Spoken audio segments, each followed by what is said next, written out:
पिछले 2-3 साल में सबसे ज्यादा राजनीतिक रोटी यहाँ सेकने की कोशिश की गई है जातीय जनगणना के नाम पर। नेताओं ने जिन्होंने जातीय जनगणना कराने की घोषणा की, 500 करोड़ रुपया बिहार सरकार का खर्च करके जातीय जनगणना कराया, उनके नियत कभी भी किसी जाति की मदद करने की नहीं थी। वो इस जातीय उन्माद को फैलाकर फिर से समाज में राजनीतिक रोटी सेकना चाहते थे। ऐसा इसलिए हम कह रहे हैं, जब आपके सामने आंकड़े रख रहा हूं कि जातीय जनगणना में क्या निकल कर आया, और 2 बरस करीब 18 महीने हो गए जातीय जनगणना के। रिपोर्ट 2 अक्टूबर 2023 को प्रकाशित किया गया।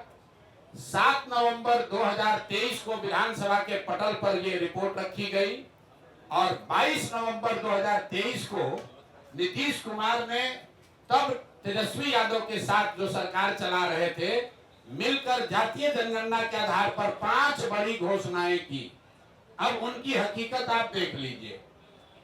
जातीय जनगणना में सरकार ने ये माना कि 34% से ज्यादा लोग बिहार के गरीबी रेखा से नीचे आज भी रह रहे हैं। लेकिन ये महत्वपूर्ण आंकड़ा नहीं है।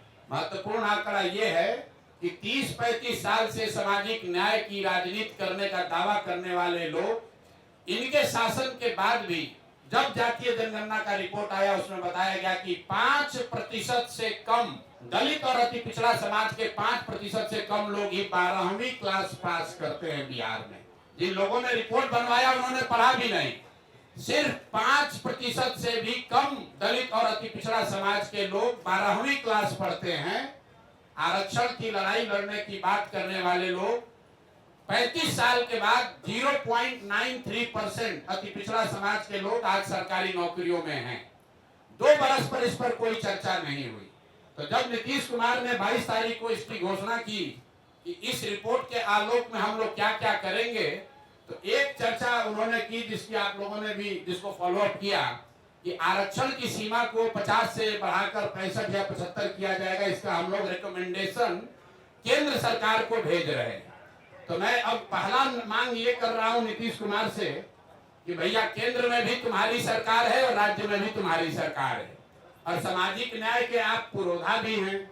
तो अब आप बता दीजिए कि जो आपने केंद्र में आरक्षण बढ़ाने का मांग यहाँ लिखित भेजा था, उस पर अभी स्थिति क्या है। सरकार ये बताए समाज को कि आपने आरक्षण बढ़ाने की जो मांग करी थी, उस पर आज स्थिति क्या है, या आप उसको भूल गए, बेवकूफ बना रहे थे सबको।